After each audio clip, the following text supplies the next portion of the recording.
endocrinologia. Também fiz para endocrinologia pela IPMED, no Ceará. E, ao longo da vida, a gente nunca para de estudar, né? Então, sempre buscando me aperfeiçoar, estudar cada vez mais, todos os dias. Então, o médico ele tem que estudar todos os dias, é isso que eu tenho feito nos últimos anos da minha vida. E também procurei me aprofundar cada vez mais na obesidade, no emagrecimento, na reposição hormonal por todas as vias. Tá? Então, uma breve apresentação. Aqui é o meu Instagram, tá? Quem não me segue, pode seguir. Tá? A gente passa algumas informações nos stories, nos vídeos, sempre com o objetivo de educar os nossos pacientes. Tá? Então, cumprindo com zelo a sua missão. Então, esse é o tema que nós estamos aqui hoje. Tá? Eu quero conversar com vocês em cima disso. Tá? Eu montei uma apresentação, eu vou destrinchar aqui. Então, quem cuida de todos também precisa ser cuidado, não é verdade? E aí eu trago uma reflexão, não precisa você me responder, tá? Quem aqui já se sentiu emocionalmente esgotado, mesmo fazendo algo que ama? Não, tá? E eu te falo isso porque a nossa área, né, os médicos são muito afetados nisso aqui também. Aí houve um tempo da minha vida, vocês sabem, quando veio a pandemia do Covid, nós trabalhamos muito. E aí eu trabalhava muito, e o meu sonho sempre foi ser médico, mas naquela época eu acabei me sobrecarregando. E diante de várias situações, desafios, mesmo amando a minha profissão, eu me senti emocionalmente esgotado. Tá? E quem aqui já se sentiu cansado emocionalmente, sobrecarregado, com dificuldade para descansar mesmo após parar? Né? Mesmo você chega, deita, está super cansado, mas parece que o corpo não desliga, a mente não desliga. Tá? Então, o excesso de responsabilidade pode levar ao esgotamento, e isso merece cuidado. Tá? Então, a missão exige energia, disposição, que eu sempre falo lá nas minhas redes sociais. A liderança espiritual exige equilíbrio emocional, clareza mental, disposição e energia física, estabilidade espiritual, mas muitos líderes cuidam de todos, mas acabam negligenciando a sua própria saúde. Não é assim? Às vezes a gente cuida... Às vezes eu me coloco nisso. Eu cuido de tantas vidas e por um tempo eu também estava deixando a minha própria saúde de lado. Né? E aí minha esposa vinha, minha mãe vinha preocupada, falou, você tem que se cuidar também. Né? Uma vez eu cheguei... O ponto de maior reflexão na minha vida foi quando eu cheguei na casa dos meus pais e o meu pai falou assim, poxa, tu era tão feliz e agora eu não vejo mais tu sorrindo. Está acontecendo alguma coisa. Então, é hora de você começar a olhar para si mesmo, a se cuidar mais. Tá? Então, eu quero começar falando com vocês o que é a síndrome de burnout. Alguém conhece essa síndrome? Alguém já ouviu falar? Já? Tá? Em inglês, burn significa queima, ou de burnout, exterior. É como se você vai queimando o exterior. Né? Você vai se desgastando. Então, a OMS, a Organização Mundial de Saúde, define burnout como um estresse crônico relacionado ao trabalho que não foi adequadamente gerenciado. Né? Aquele excesso de trabalho não é fraqueza, não é falta de fé, não é apenas cansaço. É um desgaste progressivo. Você vai se queimando, vai se desgastando ao longo do tempo. Né? Então, isso é muito forte. E aí, a principal causa, alguns estudos mostram que a medicina não esclareceu isso totalmente. Alguns dizem que é relacionado ao trabalho ocupacional, médicos, professores, e eu coloco aqui também os líderes, os pastores. Né? Então, essas profissões que exigem muito disso, pode levar a síndrome de burnout. Excesso de trabalho. Né? A principal causa é o excesso de trabalho, mas, como eu disse, algumas literaturas ainda não definem uma causa certa. Mas eu fiz uma pesquisa ontem à noite e a maioria correlaciona ao excesso de trabalho. O que a síndrome de burnout consiste? Uma exaustação emocional e física. Tá? Uma despersonalização. O que é isso? Leva tudo para o lado pessoal, fica muito sensível. Né? E a diminuição da sensação de realização pessoal. A síndrome, ela respeita essa tríade. Para eu defini burnout, eu preciso dessas 3 aqui, ó. Exaustão emocional e física, despersonalização, leva tudo para o lado pessoal, fica mais sensível, fala algo, acho que foi para mim, poxa, aquilo ali eu acho que foi para mim. Aquela crítica ali foi para mim, né? E olha aqui, ó, diminuição da sensação de realização pessoal. Poxa, eu gostava tanto de ser médico e agora não estou mais gostando. Eu gostava tanto de liderar, eu gostava tanto de cuidar de vidas e agora eu não estou mais me sentindo... era o meu sonho ser pastor, mas agora eu não estou mais realizar isso, fazer isso. Eu boto o meu exemplo porque tinha um trabalho que eu quis muito, né? E o Hospital Geral de Monção. Trabalhei por muito tempo lá e meu sonho era trabalhar lá. E por muitos anos eu trabalhei, fui intensivista, trabalhei na clínica médica, na emergência, o pessoal gostava muito de mim, criei um relacionamento muito bom. Só que chegou um tempo que, a Raiane sabe muito bem disso, eu ia trabalhar, eu estava tão esgotado, que durante a ida eu já estava estressado. Eu já chegava lá irritado, eu ficava orando e pedindo perdão para Deus. Falei, meu Deus, eu não quero estar estressado numa profissão que eu escolhi, que é algo que eu gosto, que é meu sonho. Só que o excesso de trabalho, eu estava desgastado. Então acontece isso, né?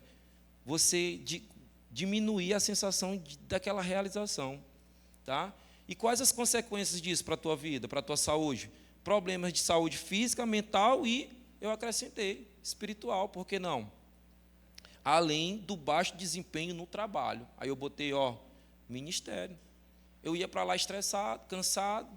Como é que eu ia dar o meu melhor para o meu paciente? Aí eu coloco vocês, líderes, pastores, como é que, se você está cansado, se você não está cuidando dessa saúde, como é que você vai entregar o seu melhor pela sua ovelha? Não é verdade? Então, nós devemos também estar atento a isso. Tá? Então, burnout não é um cansaço comum. Eu acho que eu estou cansado, eu vou descansar, isso vai passar. Só que aí você tira umas férias, tenta descansar, mas o cansaço comum não melhora. O cansaço comum, ele melhora com o descanso, melhora com as férias, mas o burnout não. Né? O burnout, ele não melhora apenas com as férias. Eu vou tirar as férias, mas quando você volta, parece que volta mais cansado, não é assim? Poxa, eu tirei as férias, eu voltei, parece que mais estressado. Parece que eu não estou rendendo. Essas férias não foi bom, não. Né? É como se você tentasse carregar e não funcionasse a bateria. A bateria queimou. É basicamente isso. Então, burnout não é frescura. Aí eu fiz uma pesquisa. O afastamento do trabalho por burnout aumentaram muito na última década. Aproximadamente 40% das pessoas economicamente ativas apresentam esses sintomas. Isso mostra que o problema é real, né? Precisa ser tratado com seriedade. Nessas 2 imagens, quem nunca se viu assim? Botou a cabeça lá, exausto, cansado, com várias demandas para resolver ao mesmo tempo, né? E aí eu me coloco no lugar de vocês. Às vezes é uma pessoa, traz um problema, resolve isso, intercede por isso, não é assim? E tem hora que você fica ao ponto de explodir, né? Então, o burnout no ministério, aí eu fiz uma pesquisa, pastor, eu fui pesquisar, porque os médicos têm os sites que a gente faz as pesquisas para ver o que está de mais atual na medicina, né? Diabetes, pressão alta, e eu fui procurar burnout, eu falei, rapaz, eu acho que deve ter alguma coisa relacionada a isso aqui à igreja, e eu achei 2 estudos, aí eu coloquei aqui para nós debatermos. Então, o burnout no ministério, pastores fazem parte do grupo de risco, professores, médicos, né? E se o médico que lida com várias vidas, o professor que lida com várias vidas e os pastores que lidam com várias vidas também entraram no grupo de risco. Os dados demonstram que 56% dos pastores, dos líderes, apresentam sintomas depressivos. 65% relatam solidão. 1 em cada 3 está no risco de esgotamento. E 3 em 4 conhece alguém que já deixou de ser pastor, deixou de ser líder, pelo esgotamento. Né? E eu fui aprofundando minha pesquisa ontem à noite relacionada a isso. Então, o cuidador também precisa ser cuidado. Vocês precisam ser cuidados. Então, a sobrecarga do líder. O ministério envolve, vocês sabem, aconselhar pessoas, lidar com conflitos, interceder, ouvir dores, resolver problemas, tomar decisões importantes, enfrentar desafios, não é assim? Né? E aí, isso exige, para fazer tudo isso, o que exige? Disposição, energia mental, física, emocional e poder entrar aqui, espiritual também. Não é assim? Então, sintomas. Quais os sintomas do burnout? Eu botei essa tríade aqui, Pode ter sintomas emocionais, mentais e físicos. Os emocionais, quais são eles? Irritabilidade. Mas não é aquela irritabilidade, é tipo, eu vou tomar uma água aqui e a pessoa já fica irritada. É uma irritabilidade sem causa. É um desânimo. Por que eu estou desanimado? Uma sensação de fracasso.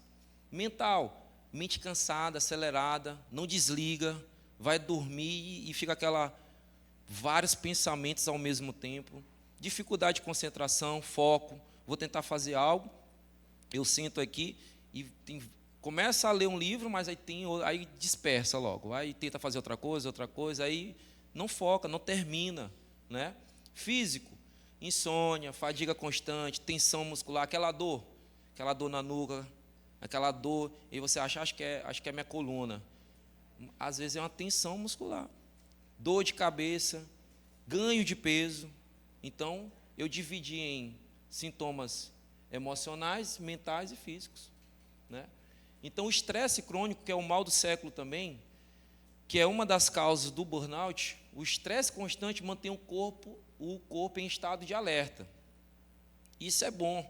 Né? O aumento da adrenalina, o aumento do cortisol, que são os hormônios. O cortisol é o hormônio do estresse, vou te falar já já. E, por exemplo, você está numa rua e de repente aparece um cachorro raivoso. Aí o que acontece? O coração dispara, a visão, né? O teu olho fica mais atento, tu fica mais atento. Isso é um estado de alerta, isso é um modo de sobrevivência, isso é normal. O que não é normal é todo o tempo isso aqui está alto. A adrenalina, ela é um neurotransmissor, ela é um hormônio. Ela vai lá no teu coração e aumenta a frequência do teu coração, tu tem taquicardia, né? Só que pensa comigo, isso a longo tempo, toda hora teu coração acelerado. Então, o organismo entende que está sempre em perigo. É como se você todo o tempo estivesse em alerta. Você nunca descansa, né? Não desliga. E isso vai trazendo repercussões. Isso altera hormônios e o funcionamento do teu corpo. Isso a longo prazo vai ter consequências. Beleza, a pessoa tem 25, 30 anos, mas aí pensa que isso aqui, 30, 40, você chega com 50 anos. Vocês já pararam para pensar que não é coincidência as doenças crônicas elas aparecerem a partir dos 40 anos? Não é coincidência. Antigamente, o Brasil ele tinha uma prevalência de doenças infecto-contagiosas, porque a nossa saúde não era bem adequada, não tinha políticas de saúde.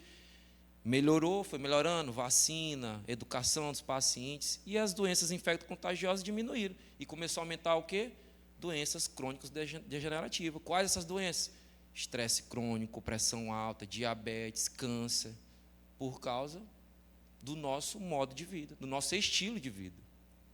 Certo? Então, o hormônio do estresse, quem já ouviu falar que tem um hormônio do estresse? Vocês sabiam? É o cortisol. Quem vive estressado? Quem é que tem esse hormônio alto? É o hormônio do estresse. Aquela pessoa que só vive estressada, esse hormônio. Aí, o que acontece? Você que só vive estressado, o hormônio do estresse, o cortisol, todo o tempo alto. E aí o que acontece? O cortisol, a adrenalina que eu te falei, eles ajudam, isso aqui é normal. Por exemplo, quando o nosso corpo ele respeita um ciclo circadiano. Eu sempre falo isso para os meus pacientes. A partir de 9 horas, começa a aumentar a melatonina, que é o hormônio do sono. Né? Começa a aumentar isso no teu sangue.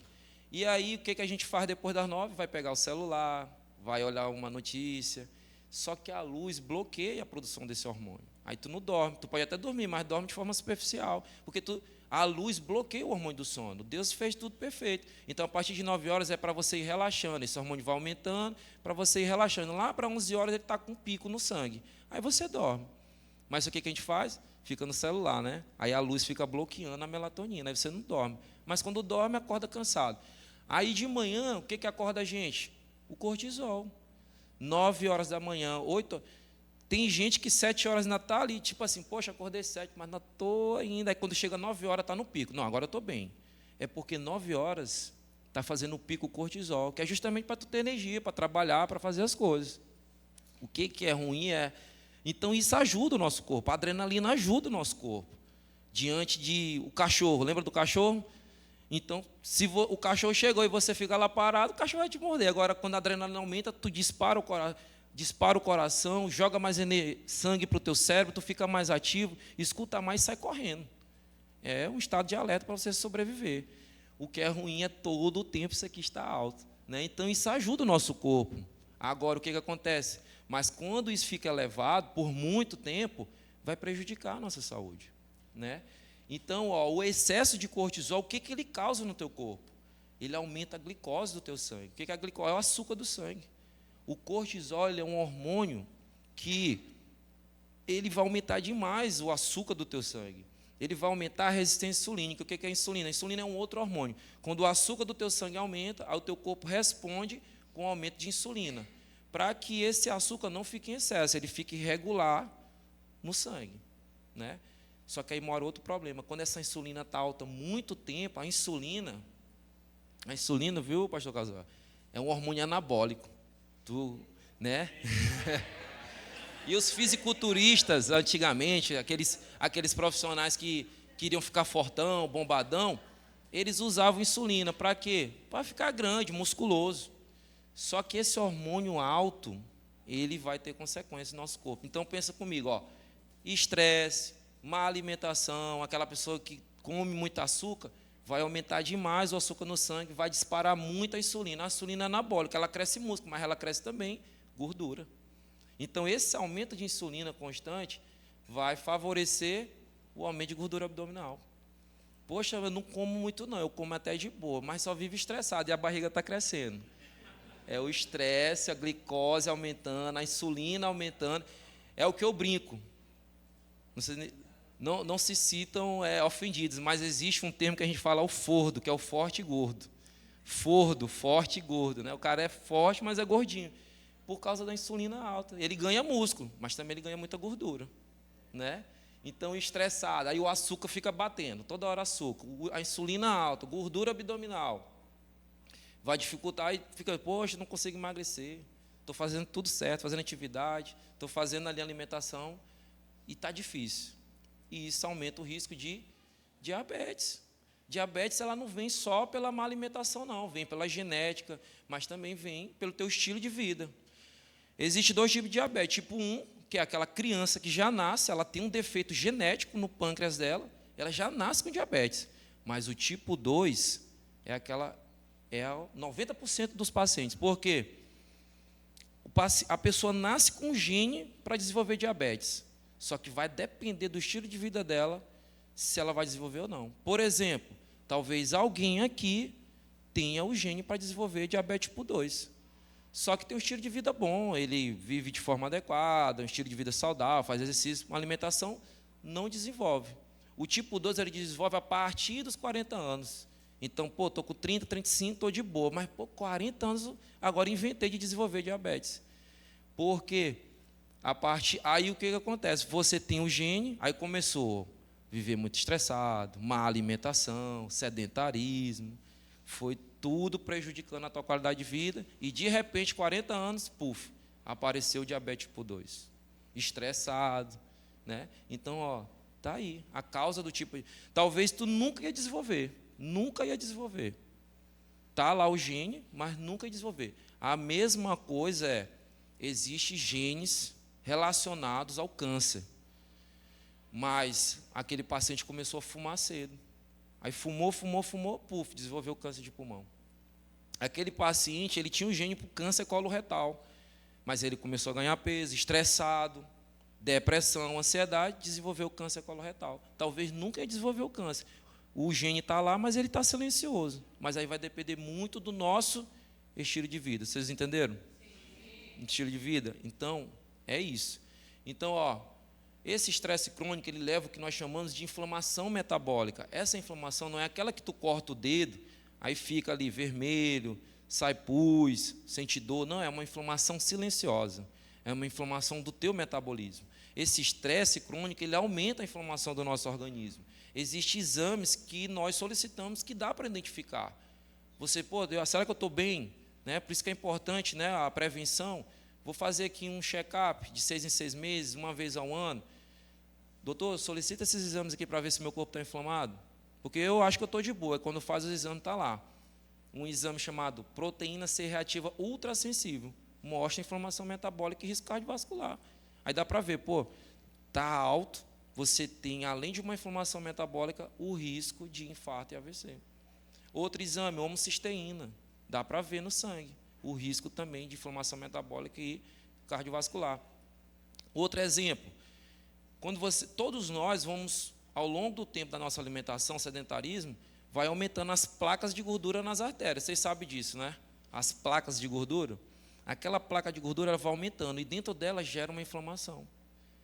O que faz o infarto é quando essa inflamação aumenta demais e a placa rompe.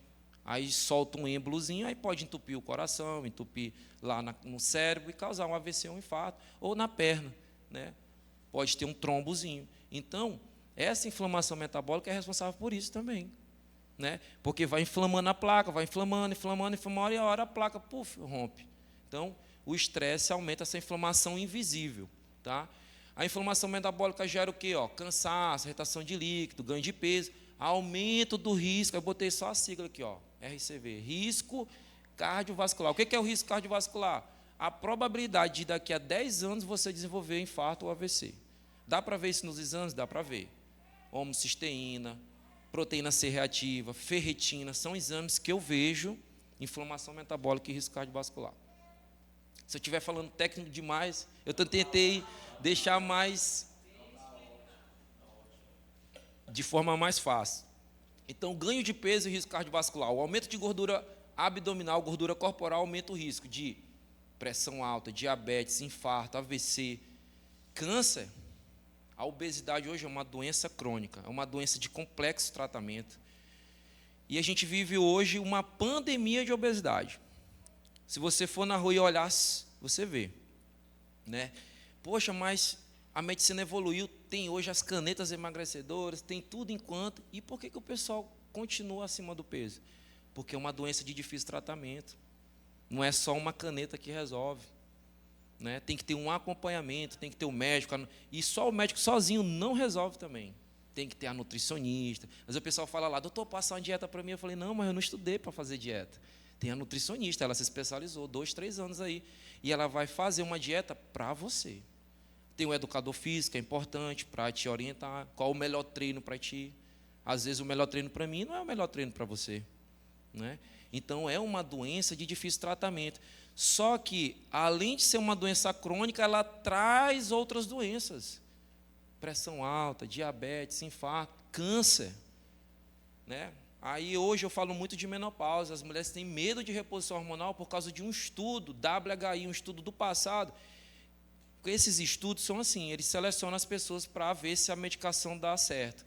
Só que a escolha foi errada. Eles escolheram mulheres que estavam acima do peso, mulheres com obesidade, mulheres tabagistas, e colocaram um hormônio de uma égua prenha, a égua, o cavalo. Pegaram o hormônio dela, fizeram esse hormônio em laboratório sintético e botaram nessas mulheres que eram tabagistas, obesa, sedentária, com certeza ia dar negativo. E aí o estudo foi mal elaborado. E por conta disso, mais de 20 anos, os médicos tinham medo de prescrever hormônio para as mulheres, por causa de um erro, de um estudo errado. E depois foram pegando, os estudos foram atualizando e vendo. A amostra, a seleção das mulheres foi errada. Vamos pegar os hormônios bioidênticos, vamos pegar um hormônio dela, vamos trabalhar isso no laboratório e vamos colocar nas mulheres que são saudáveis para ver o que acontece. Aí foram ver os resultados positivos. As mulheres tendo uma vida saudável, protegendo contra o câncer, porque eles falaram o quê? Eu tenho certeza que alguém de vocês já pensaram, doutor, não vou fazer reposição porque dá câncer. Vocês não já ouviram isso? Não vou fazer reposição porque pode dar câncer. Mas foi por causa desse estudo mal elaborado. Só que os estudos mostraram que a obesidade causa mais câncer do que a própria reposição. A obesidade é um fator de risco para o câncer de mama nas mulheres. A obesidade é fator de risco para o câncer coloretal, para o câncer de fígado, A obesidade é maior risco do que a própria reposição. A reposição, às vezes, vai proteger. Então, a obesidade traz também o quê? Colesterol elevado. Tá? Então, a saúde emocional também impacta o coração e o corpo. Estresse muda a alimentação? O estresse muda? Quando você está irritado, o que você quer comer? Quando vocês estão irritados? Né? Chocolate. Não é assim? Vocês acham que é coincidência? Não é. A fisiologia explica isso. Né? Quando nós estamos cansados, nós buscamos alimentos rápidos, não é isso? Né? Eu vou ali no fast food, rapidinho ali no Bob's. Né? Quando você come aquela batatinha do Bob's, que é salgada, que é crocante, tu quer comer só uma? Hein? Me diz aí, quando você coloca aquela batatinha, você consegue comer só uma? Você não consegue comer só uma. Você quer comer um pacote, quer comer toda. Foi programado aquilo ali. A indústria, eles estudaram aquilo. Aquilo ali dispara um neurotransmissor de uma sensação de prazer. Aí tu come uma, come duas, come três. Eles fizeram isso para você ficar viciado mesmo. Aí tu faz o quê? Tu, além da batatinha, tu compra, como é o nome, amor? O milkshake e o outro, o sundae, né? Que é doce. Aquele paladar doce é para disparar a sensação de alívio. Aí tu come e tu fica, estou aliviado. Eu faço isso quando eu estou muito estressado. Eu chego em casa, eu não posso ter chocolate em casa. Se eu tiver chocolate, eu detono tudo. Né? A gente já sabe. Eita, tu chegou já, o leão comendo tudo. Eu saio comendo tudo, eu sou compulsivo, eu sei. Então, se o meu pecado é chocolate, eu não posso ter chocolate em casa. Eu não posso ter.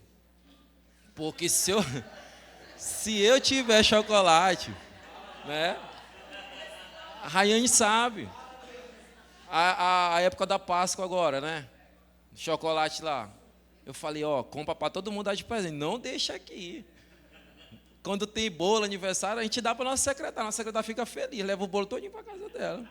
Não deixa, porque se eu chegar no final do dia cansado, estressado, eu vou detonar aquele bolo todinho. Aí ela fala, te controla, eu não consigo comer só um.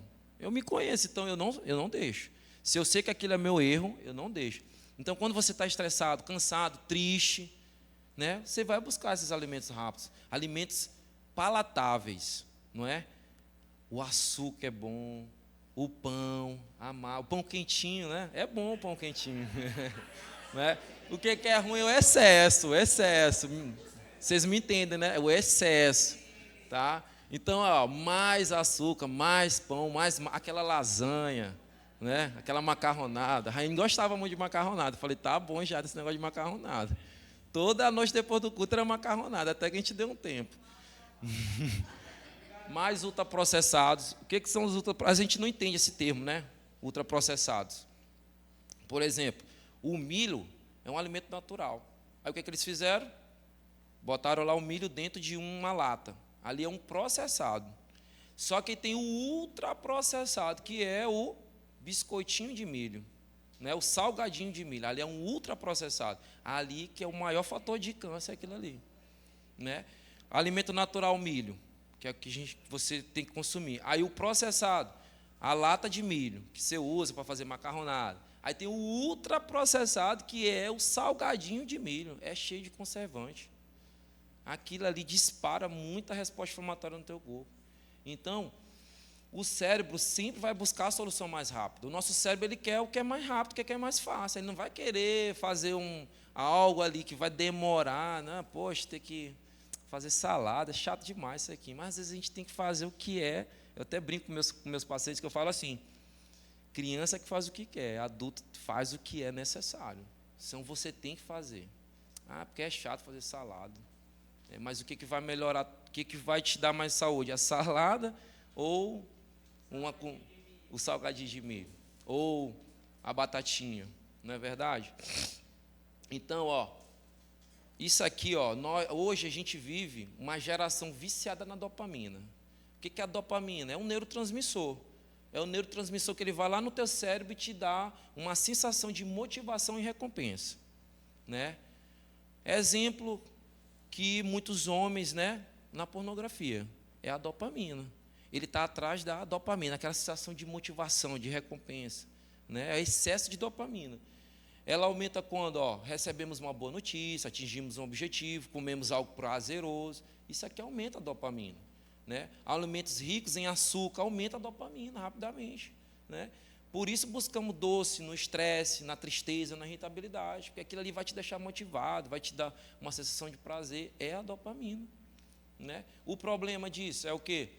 O efeito é rápido e passageiro, e isso vira um ciclo. Porque tu come, tu se sente bem, mas depois vem tudo de novo, aí tu vai e faz de novo, aí faz de novo, né? E isso vai trazendo consequências. Outro neurotransmissor, a serotonina. Só que isso aqui é bom, ó, sensação de bem-estar. Quando você vai para a academia, a ida é difícil, né? Sair de casa, poxa, eu vou para a academia hoje, misericórdia. Não quer ir. Você vai zangado, irritado. Mas eu te pergunto, quando você sai de lá da academia, você não se sente bem ou não sente? Você não fica com aquela sensação, poxa, estou me sentindo bem, valeu a pena ter vindo. É a serotonina. Então, a musculação, atividade física, a caminhada, a corrida, que eu vejo aí, tem agora o pessoal aí da Peniel Corrida, né? O Caio, até me convidou. Serotonina, você fica se sentindo bem. É ruim, eu te falo, é ruim sair de casa. A inércia, o corpo quer ficar parado, ele não quer ir. Então, você tem que vencer essa inércia, tá? Então, isso está relacionado, ó, sensação de paz, você dorme melhor. Eu, por exemplo, no dia que eu não vou para a academia, eu não consigo dormir. Meu cérebro não para. Agora, quando eu vou lá, até boto lá nos meus stories, onde o corpo cansa e a mente descansa. Porque aí você cansa o teu corpo para a tua mente descansar. Agora, no dia que eu não vou, eu não consigo dormir. Eu não consigo, é muita coisa, igual vocês. A gente tem muita coisa para resolver, muitos desafios. E aí eu falei, Rayane, hoje eu tenho que ir. Eu quero dormir, eu preciso dormir hoje, que amanhã eu não rendo. Então, a serotonina, a musculação, a atividade física faz isso. A sensação de satisfação. Então, quando a serotonina está baixa, ó, a ansiedade aumenta. Você não se sente bem, você não tem sensação de bem-estar. Qual é o contrário do bem-estar? É a ansiedade, é a tristeza, é a fadiga. Você tem compulsão alimentar, ó.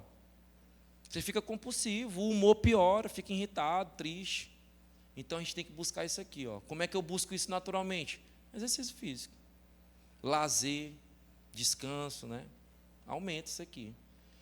Tá? Então, ciclo do esgotamento. Qual é o ciclo do esgotamento? Começa com estresse crônico. Quem é que não vive estressado aí? Né? E aí se leva o quê, ó? O estresse crônico aumenta o hormônio do estresse, né? O cortisol. E eu já te falei, o cortisol faz o quê? Aumenta o açúcar do sangue, aumenta a insulina. Então, ó, aumenta a insulina. Vai aumentar a tua fome. A insulina ela é um hormônio também que aumenta a fome da pessoa. A pessoa fica com mais fome. Existe um outro hormônio chamado grelina, que é do estômago.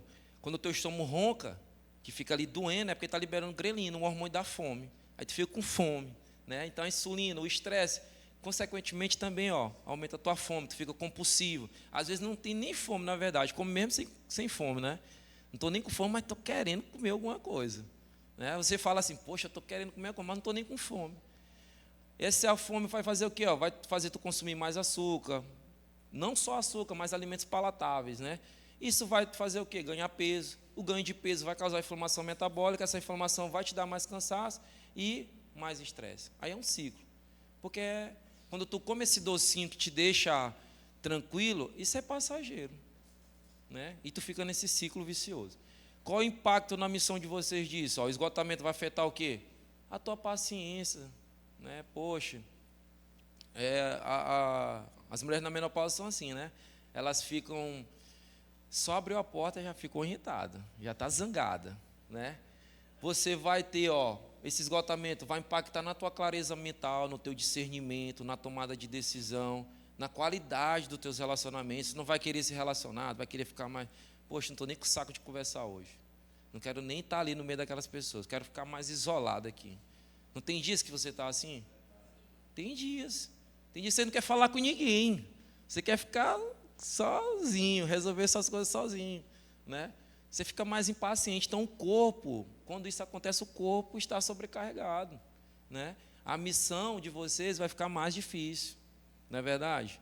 Então, ó, quais os sinais de alerta? Eu botei aqui, ó, cansaço constante, sem causa aparente. Poxa, tirei férias agora. Passei o final de semana no lazer e cheguei segunda-feira, eu estou mais cansado. Tem algo estranho. Dificuldade de descansar. Deitei, não estou conseguindo descansar. Minha mente está acelerada. Irritabilidade frequente, sem causa. Só me olhou, já estou zangado. Já estou querendo chorar. Né? Alimentação desorganizada, compulsão alimentar, sensação de sobrecarga constante, parece que está um peso, né? Tensão muscular, episódio de tristeza frequente, choro fácil. Olhou, já deu vontade de chorar. Ganho de peso inesperado. Então, tudo isso são sinais de alerta que nós, temos que estar atentos. Estratégias para isso, né? Estabelecer limites saudáveis. Tem lutas que não são nossas.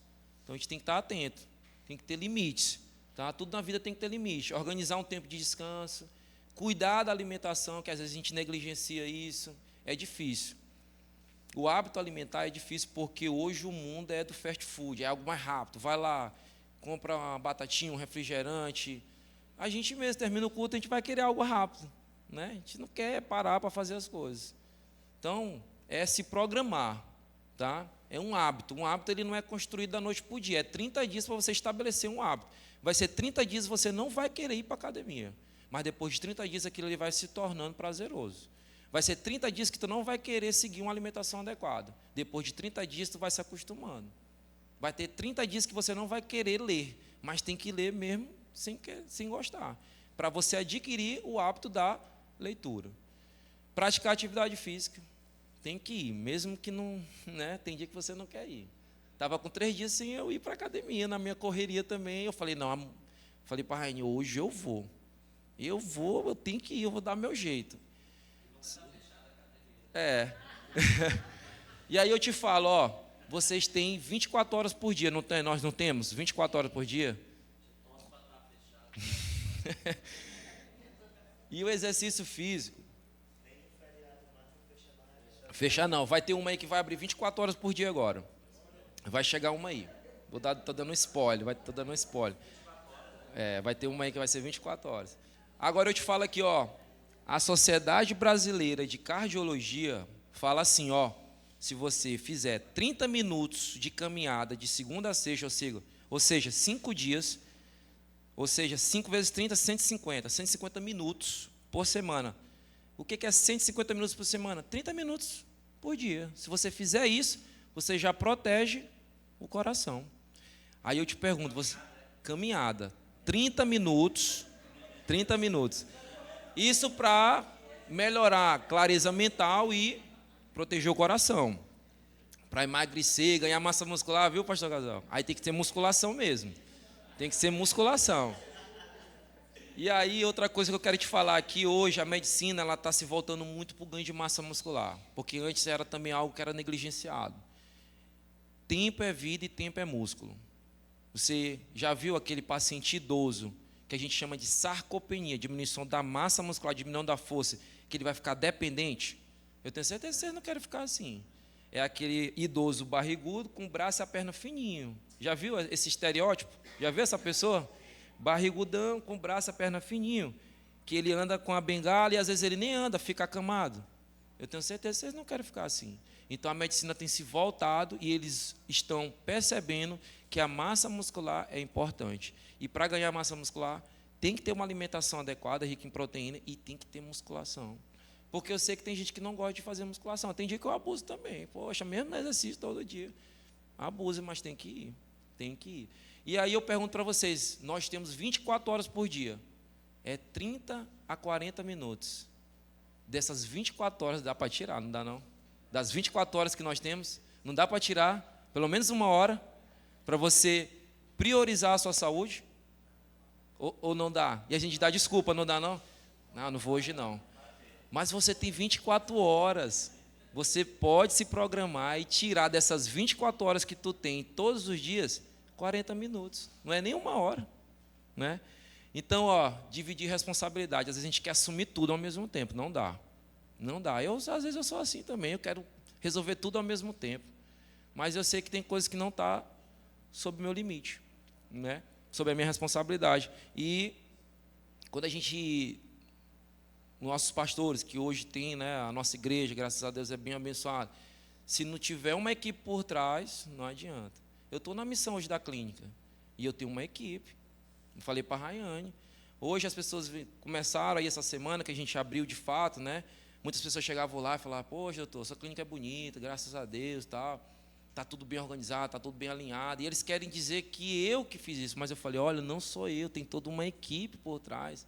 Eu não consigo fazer tudo. Eu não consigo, eu tenho que ter uma equipe para me ajudar. Então a gente tem que dividir essa responsabilidade. Buscar apoio emocional. Tem que ter o apoio emocional. Porque vocês podem pensar assim: ah, pô, eu sou pastor, mas eu não preciso de apoio, não. Mas a gente tem que buscar. Fica com aquele orgulho oculto, né? Não quer, não, eu tenho que mostrar que eu sou forte. Senão meu discípulo pode dizer que eu sou fraco. Né? Mas a gente é ser humano também. Tem que buscar esse apoio, respeitar os limites do corpo. Tá? Então, as estratégias que eu trouxe aqui de forma prática, desenvolver uma rede de apoio, é importante isso. Primeira vez que me falaram sobre rede de apoio, a gente nem sabia o que era. Eu cheguei na consulta com o Miguel e Rayane. Aí a pediatra falou assim: cadê a rede de apoio de você? Eu falei: o que é isso? Eu não sei nem o que é isso. Era só eu, Rayane, Miguel e Deus. Meus pais moram em outra cidade, a mãe dela é sozinha. Eu falei: rapaz, é só nós mesmo, nós e Deus lá. Os primeiros dias do Miguel, todo mundo chorando, e Rayane chorando, eu me aperreei, eu falei: meu Deus, e agora? Mas aí, graças a Deus, deu certo. Então, mas é importante a rede de apoio. Tem dias que a gente quer ir para a casa dos pais. Né? Tem dia, hoje eu vou lá. Ela briga às vezes que eu não vou. Hoje ela foi lá em casa de manhã: rapaz, tu não vai lá em casa. Né? E foi, conversou comigo, a gente ficou lá, e eu tentando fazer essa apresentação, e eu com medo de falar: mãe, se eu falar, ela vai se chatear. Né? Se eu falar: mãe, eu preciso falar. Rapaz, você já nem tem tempo comigo, tu ainda vai trabalhar. Né? Aí eu fiquei caladinho lá, ouvindo, e ela conversando, e olhando por ela: eita, meu Deus, vou me atrasar. Mas deu certo, graças a Deus. Então, rede de apoio é importante. Cuidar da saúde não é vaidade. Né? Às vezes você acha, hoje está muito em alta o emagrecimento e tal, mas eu falo o emagrecimento saudável voltado para a obesidade, que é aquela doença que traz outras doenças. Né? Você emagrecer é evitar outras doenças. Eu por muito tempo trabalhei no sistema público. Chegava o paciente e falava assim: seu João, qual os remédios você toma? Doutor, esse aqui, ó. Ele pegava uma sacola e derramava. Puf! Eu ficava: meu Deus do céu. Era um remédio para dormir, um para acordar, um para pressão, um para diabetes, um para o estômago, um para o osso, um para a dor. Era uma polifarmácia, era 6, 7 remédios. Eu me coloco, eu não consigo tomar remédio. Eu nasci com uma condição: eu tenho o meu colesterol genético, meu colesterol é alto, dá 300. Meu LDL altíssimo, né? O LDL é o colesterol ruim. Por muito tempo eu não aceitava, não queria tomar remédio. Mas aí casei, tive filho, fiquei: tem que me cuidar, porque hoje eu tenho uma família. Aí a gente ficava falando: rapaz, dá tomar teu remédio não. E eu ficava naquela: não, mas se eu fizer exercício vai melhorar, mas é genético. Infelizmente eu nasci com isso e vou viver para sempre. Agora estou tomando meu remédio de colesterol certinho. Porque eu comecei a pensar: não, eu tenho que me cuidar, porque eu tenho pessoas agora que eu tenho que cuidar delas. Né? Então não posso negligenciar isso. E eu nasci com essa condição, então tem que tomar. É difícil, eu não gosto de tomar remédio. Eu não gosto. Quando eu vejo um paciente tomando 7 remédios ao mesmo tempo, eu falei: meu Deus, eu não consigo viver dessa forma. Tomando 7 remédios, pressão alta, diabetes. E a obesidade, você emagrecer esse paciente é evitar ele tomar esse tanto de remédio. Evitar o diabetes, uma pressão alta. Então, cuidar da saúde não é vaidade, é responsabilidade, é zelo por você, é preparo. Quem deseja ir longe, precisa cuidar da base. Hoje a gente fala muito de longevidade, né? Viver muito, 90 anos, 95, 100 anos. Mas não é chegar lá sendo um idoso frágil. Né? Não é chegar, o paciente... Eu quero chegar com meus 95 anos, mas um velhinho duro, fazendo de tudo. Eu não quero ficar dependente, dando trabalho para ninguém. Eu quero ter essa autonomia. Né? Então não é possível, quem deseja ir longe precisa cuidar da base. Não é possível cumprir bem a missão quando estamos esgotados. Se a gente não, para a gente cumprir a nossa missão, não dá certo se você estiver cansado, esgotado mentalmente, fisicamente, diminuindo a sensação do prazer que é pastorear, que é liderar, eu na minha profissão. Tá? Então, mensagem final. eu deixei esse versículo, né? Tudo que fizer, faça de todo o coração, como para o Senhor. Cumprir com zelo a sua missão também inclui cuidar de si, cuidar da sua saúde como um todo e da vida que Deus confiou a você. Cuidar de si também faz parte do chamado. Então era isso que eu tinha para vocês.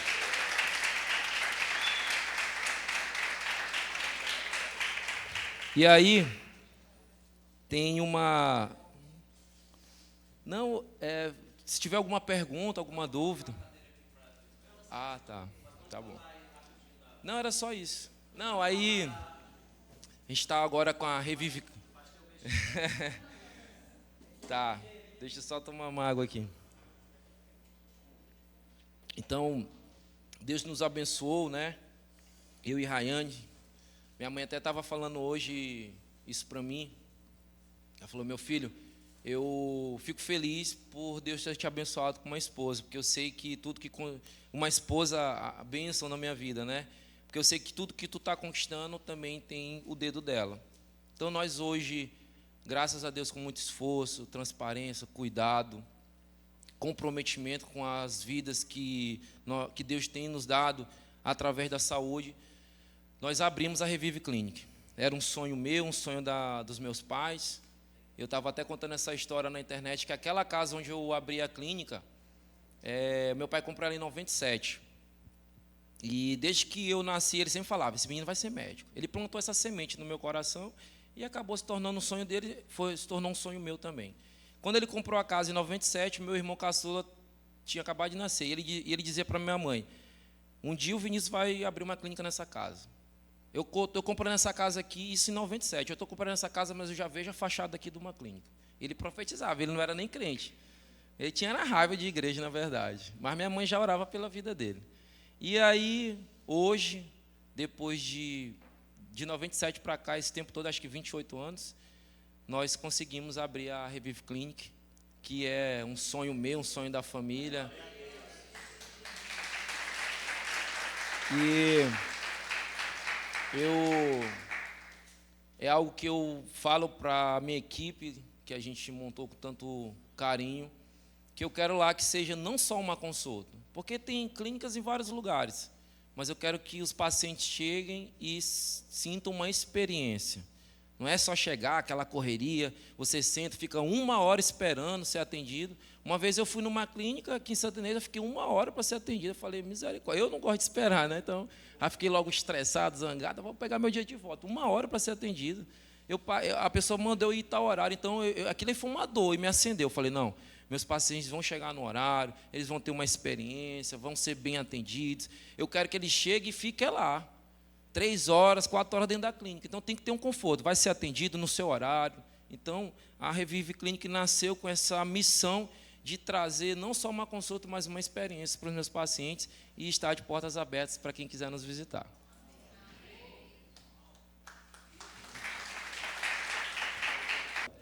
Pergunta, ele estava me perguntando ali, pastor, no fundo. Ele estava me perguntando. Posta ele aí, Léo. Ele estava me perguntando lá. Não fiz não é uma pergunta. Não fez, não? Agora tu não quer me perguntar. Foi tudo esclarecedor. Quanto é teu pacote do Monjaro? Aí, ó. É a pergunta que todos vocês queriam fazer. Passa aí os planos de emagrecimento. Pronto. Então, vamos lá. Hoje, o Monjaro, ele é uma medicação... Hoje é a melhor medicação para obesidade, doença. Só que está sendo usado de forma indiscriminada. E o que acontece? A gente não aceita isso, mas pressão alta, diabetes, obesidade são doenças crônicas e merecem um tratamento crônico, um tratamento contínuo, né? Se o paciente que tem pressão alta, o paciente que tem diabetes, parar de tomar medicação, o que acontece? A pressão dele vai aumentar, o diabetes vai descontrolar, a obesidade é do mesmo jeito. Se ele parar com o tratamento medicamentoso, ele vai voltar a engordar. Paciente bariátrico, fez a bariátrica, se ele não cuidar, ele vai voltar a ganhar peso. Eu já atendi paciente lá que perdeu 40 quilos e ganhou 50 quilos. Só que não é só o tratamento medicamentoso, não é só o Monjaro. Um dos pilares é o tratamento medicamentoso, mas os outros pilares, atividade física, dieta, então são pilares importantes. Quando eu construo um prédio desse, existem pilares. Um dos pilares é o monjaro, o outro pilar é exercício físico, o outro pilar é atividade física. Se eu tirar a dieta, se eu tirar um desses pilares, o que acontece com o prédio? Ele vai tender a balançar, ele vai tender a cair. Não vai dar certo. E o que as pessoas querem hoje? Soluções rápidas. Vou tomar só uma dose e vai resolver. Não vai resolver uma dose. Tem que ser um tratamento contínuo. Tem que ser um acompanhamento estratégico. E cada pessoa é diferente. O pastor, talvez 2,5. Para o casal, já tem que ser 10, uma dose mais alta. Né? Então, o tratamento, você tem que passar por uma consulta para você avaliar e ver qual a melhor estratégia. As pessoas são diferentes. O exercício para o pastor é um, já o exercício para o Carlos é outro. Então, são estratégias personalizadas para cada paciente.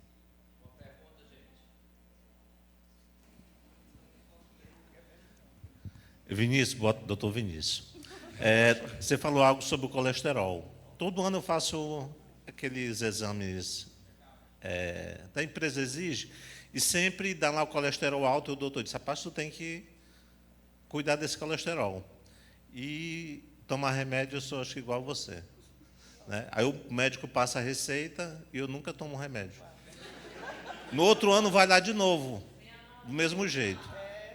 Né? O colesterol alto. Aí você falou algo sobre o colesterol, né? Se é genético, né? Como é que eu faço para saber se... Vamos lá. Existe a hipercolesterolemia familiar, que é genética, é o meu caso. Meu pai tem, minha mãe tem, meu irmão tem. Meu irmão caçula, 27 anos, o colesterol dele bate 300. É um defeito enzimático, é uma enzima que não converte adequadamente, ele não metaboliza adequadamente o nosso colesterol. Como é que eu sei que é genético? Quando vem valores muito altos, colesterol total acima de 300, LDL acima de 200, você tem que desconfiar que é genético. Como é que eu confirmo? Existem exames mais aprofundados. Por exemplo, existe um exame chamado apolipoproteína B. E existe um outro também que a gente solicita no exame e vai confirmar que é genético. Né? E ele só resolve tomando medicação. Um outro exemplo, meu colesterol deu 250, mas eu fiz uma dieta 3 meses e resolveu, baixou. Então, isso aí não é familiar. Eu fiz uma dieta 3 meses, o outro colesterol, que é o LDL, resolveu, normalizou. Não precisou de medicação. Já o paciente que tem, no meu caso, familiar, estou seguindo dieta adequada, fazendo exercício, me alimentando direitinho, mas continua alto todo o tempo. Só vai baixar se eu tomar o remédio. Entendeu? Mas, assim, de forma resumida, como é que eu vou desconfiar? Quando vir muito alto, 300, 400, tem que desconfiar que é genético. E o histórico familiar, como é a mãe, o pai, os parentes de primeiro grau, né? O tio não. Tem que ser pai, mãe e irmãos. E no meu caso, meu pai, minha mãe e meus irmãos têm o colesterol alto.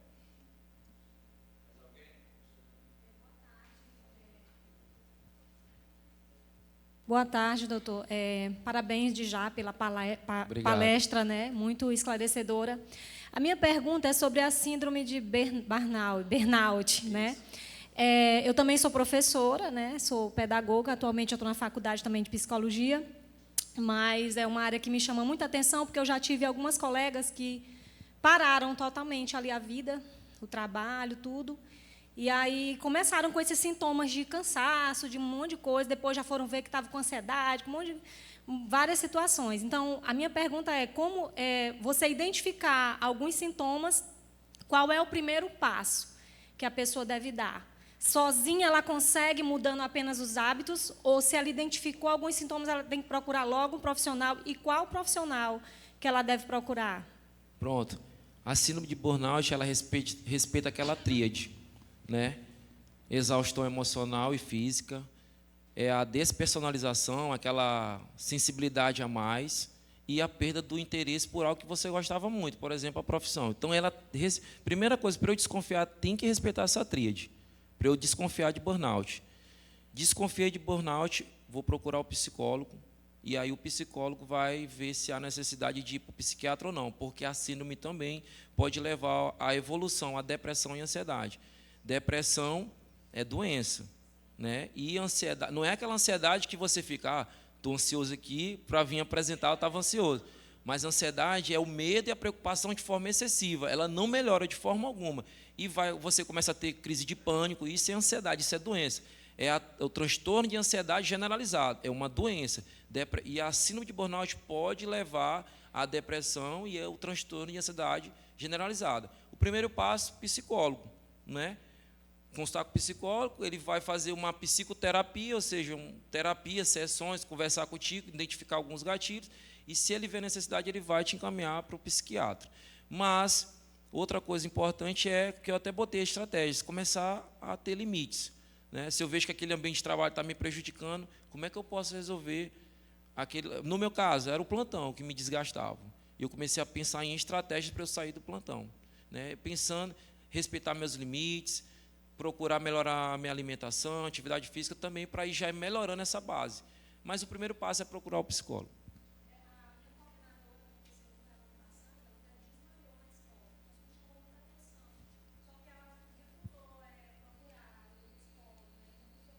Isso. Justo. Justamente. De nada. Mais alguém? Ou vamos finalizar? Pode. Assim, gente, só para mais um depoimento. A gente está fazendo tratamento, o doutor falou sobre implantes hormonais. Tem pouco mais de um mês que a gente fez, né, amor? E, às vezes, a pessoa está... O casal parece mais dois irmãos, né? Porque, é porque tem muito tempo de casada, é isso, é aquilo. Que mais? A gente estava também com muita deficiência de vitamina, se sentindo muito, acordando já cansado, fadiga. Então, assim... É importante fazer, a gente tem pouco mais de um mês que fez, né, amor? A gente estava com muita deficiência. E uma coisa vai afetando outra. Eu estava com praticamente todos os meus hormônios alterados, a minha tireoide já estava gritando. Então, se eu não corresse atrás, com certeza ia adoecer também de tireoide, né? Ia ficar com essa deficiência. Então, é importante a pessoa fazer os exames, procurar saber o que está acontecendo, né, para tratar. Mas, só contextualizando, é importante para vocês, mulheres, saberem que os estudos mostram que a mulher com 40 anos ela já tem uma diminuição de 50% da testosterona. E, por muito tempo, achavam que a testosterona era só hormônio do homem. Mas é importante para a mulher. Foco, concentração, libido, né? Porque às vezes você fala, a testosterona é só libido. Não, na mulher, foco, concentração, humor, a testosterona é importante. No homem, aquele homem que não toma decisão, aquele homem que não tem iniciativa, às vezes é a testosterona baixa. E existe um limite, de 300 a 900. Né? Então, você tem que estar dentro da zona de normalidade. Se tiver abaixo de 300, aí começa a aumentar a barriga, começa a ficar cansado, impacta no libido, no desejo sexual, o casamento começa a esfriar, fica dois amigos dentro de casa e aí se acaba. Em relação ao implante hormonal, a reposição hormonal é assim, existe várias formas de fazer reposição hormonal. O implante é uma delas, não é a principal. Como eu sempre falo, depende da pessoa que está ali na minha frente, que eu vou avaliar se ela realmente pode colocar o implante. Por que eu falo isso? Porque existem profissionais e profissionais. E aí tem profissionais que botam tudo é o implante. Não. Cada pessoa é uma forma de implantar. Minha mãe entrou na menopausa com 35 anos. Ela hoje tem 58 anos. Já passou da janela de fazer reposição. Não pode um implante para ela. É a melhor via para ela? Não é.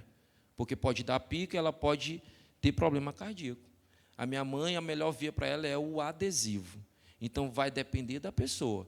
O implante é algo atual, moderno, muito bom, mas depende da pessoa. O que é o implante? É um comprimidozinho absorvível que ele vai liberar hormônio na circulação. Você faz um procedimentozinho aqui em cima do bumbum, anestesiado, e é um comprimidinho que você bota ali na gordurinha, embaixo da pele, e ele vai sendo absorvido.